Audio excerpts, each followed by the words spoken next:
Hello Changemakers, and welcome to Mindset Live. I'm Holly and I'm your Mindset Live coach today.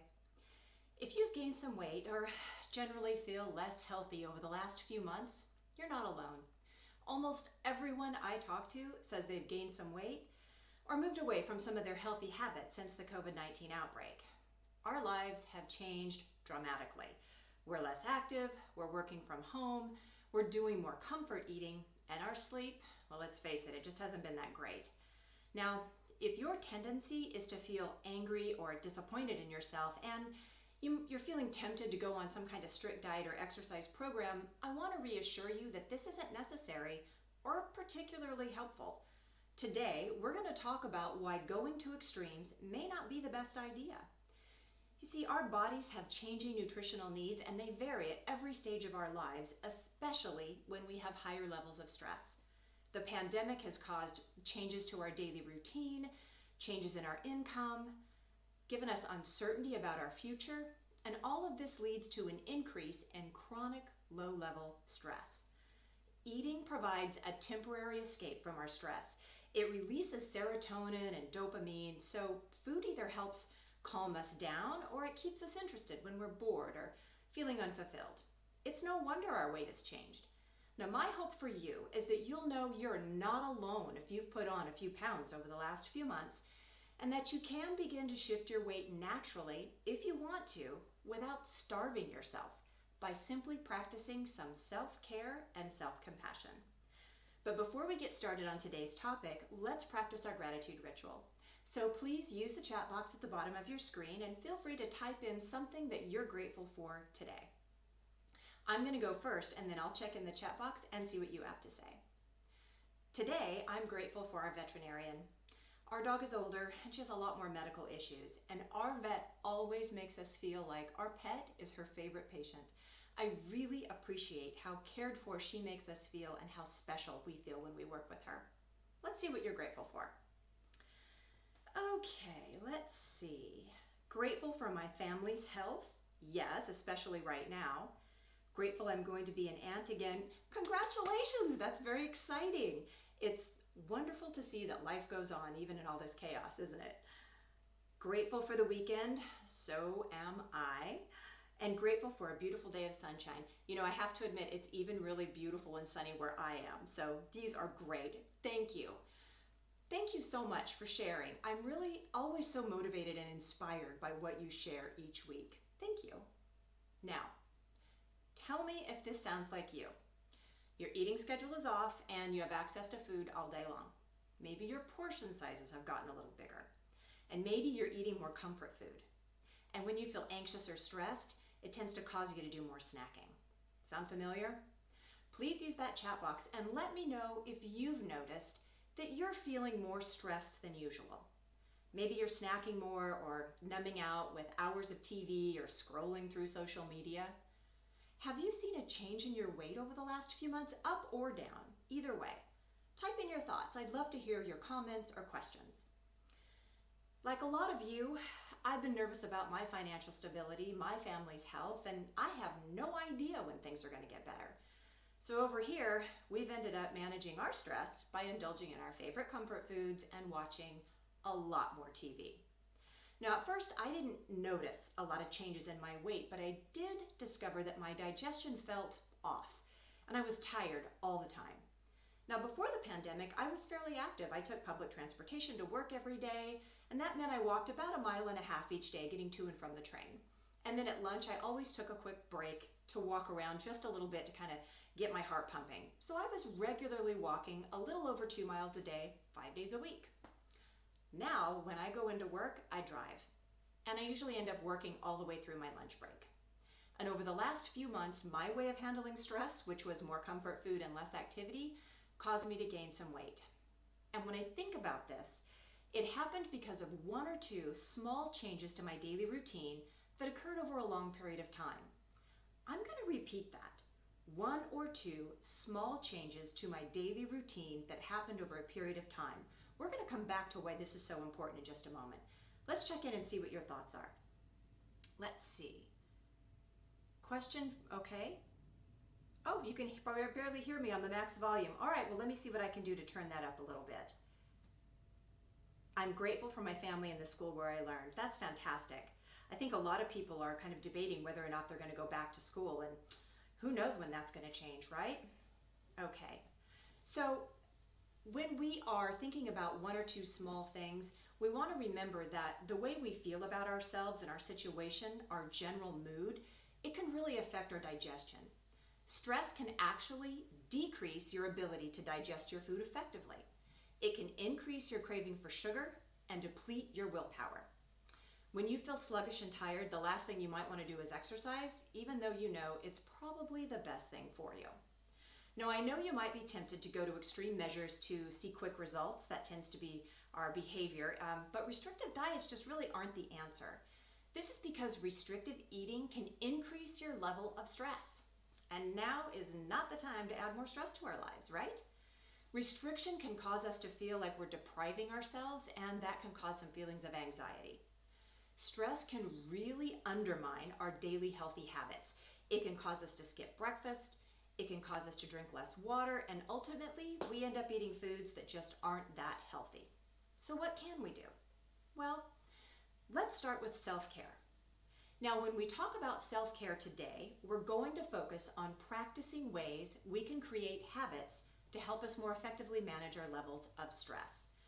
Learning how to relax on demand, and yes, you really can learn to do this, can help reduce the effects of stress on us. So by cultivating the practices of self-care and self-compassion, we can help naturally rebalance our weight.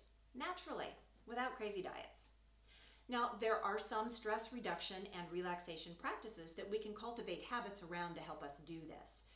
You see, stress can put weight on, but relaxation can help us take it off.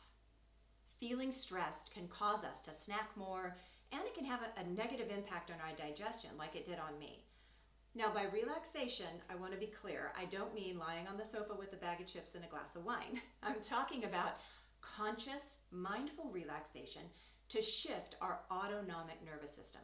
Now, that's the system that's in charge of our heart rate, our breathing, and digestion. Relaxing can help reset this to a natural, more healthy rhythm. Now, the first relaxation practice is deep breathing. When you breathe deeply, you send a message to your brain to help calm down and relax. Whenever you begin to feel stressed or anxious or overwhelmed, try taking 3 slow, deep breaths. Inhale through your nose and exhale through your mouth, like this.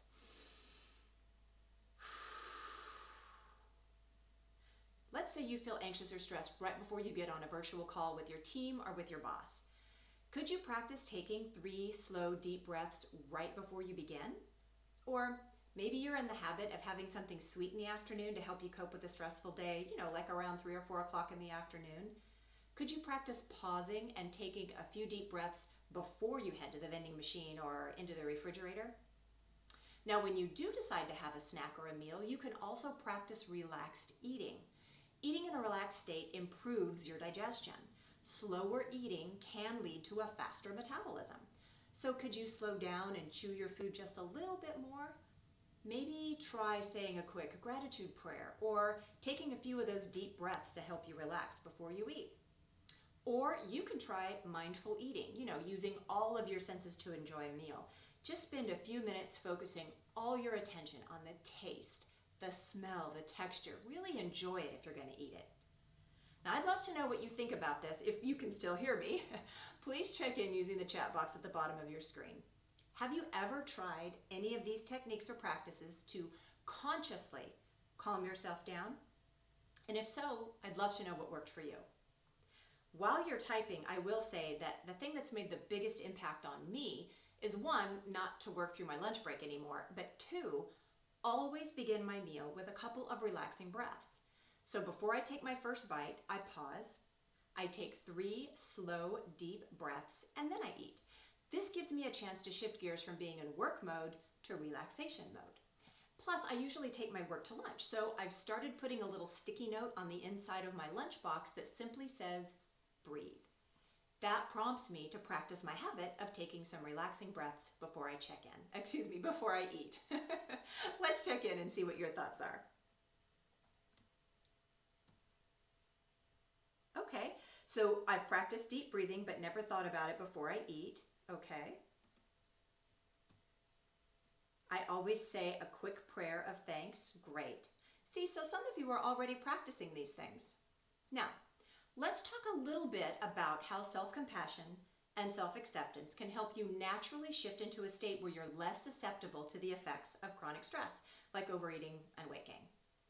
Self-critical thoughts can trigger a stress response in our bodies. I think that's really important to say again. Self-critical thoughts, the things we think, can cause us to feel stressed.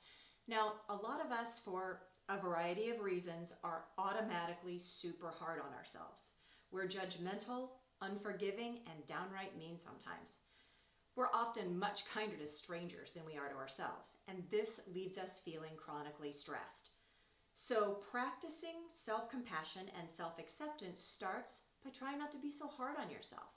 Show yourself the same empathy and love you show others. Remember, you're only human. We're all figuring this out the best way we can. Now, here are a couple of simple ways to begin to practice self-compassion and self-acceptance. Consider countering any negative thoughts you have with a statement like, even though I, insert negative thought, I completely love and accept myself anyway. So that could sound something like, even though I've gained a little weight, I completely love and accept myself anyway. Or, even though I missed that deadline, I completely love and accept myself anyway. See? Then keep a list of your strengths and successes. Leave notes to yourself about the things that you do well and refer to them whenever you have those negative thoughts. Or if you don't want to leave notes around, maybe consider keeping a success journal, just a log of all of the things that you have accomplished, overcome, or things that you've done well. You see, when you practice self-acceptance, you increase the impact being mindful has on reducing stress. And we talk about mindfulness a lot at Mindset Live. It can help reduce anxiety and negative thinking and even depression. Self-compassion really involves a consistent attitude of kindness and acceptance towards ourselves as a whole. I need to do more deep breathing. I forget to show myself compassion to myself. Really important. We often have that string of negative nonsense going through our head, and who knows where it comes from. The important thing is that we recognize it and we actively try to stop it. Thank you for sharing. I think it's really important that we learn from each other. Now, these are just a few ways to practice kindness to yourself. Learning to practice compassion and acceptance for yourself, it can be a lifelong journey, but it starts with little actions that slowly become habits as you practice them regularly. Does that sound familiar? So at the beginning of our talk today, I reminded you that I was going to come back to the fact that my habits developed because of one or two things I did every day over a long period of time. That's how we develop habits, not by quick fixes, not by restrictive eating or crazy exercise programs, but by practicing one or two small changes every single day over a long period of time. Those little actions slowly become habits when we practice them regularly. So I'm curious. I want to know, what do you do to practice kindness towards yourself? One last time, I'm going to invite you to use the chat box and share. Maybe you do something that could help somebody else on their path to being kinder to themselves.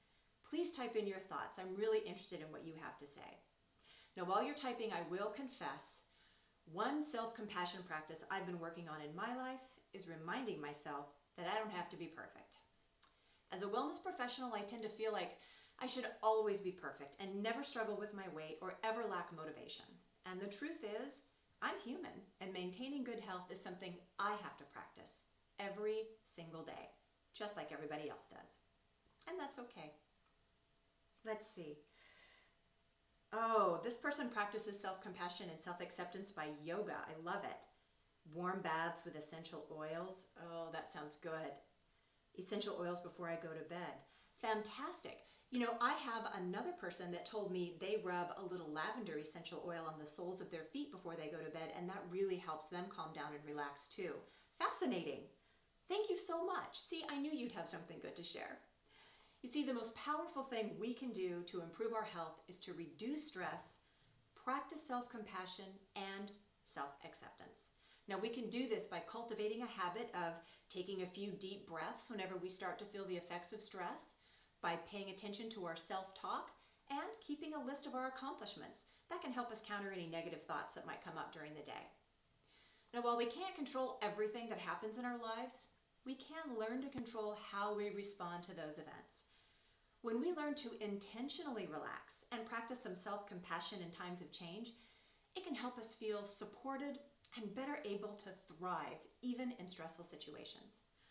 Now, we like to close our Mindset Live sessions with a reminder to practice generosity. This week, I'd like to invite you to practice generosity by being compassionate and accepting towards someone else, maybe someone who really needs it. Well, I hope you found today's topic inspirational and informational. I think being kind is something that we could all work on. Being a little kinder to ourselves is always a good thing. Until we see each other next week, please continue to stay safe, and bye for now.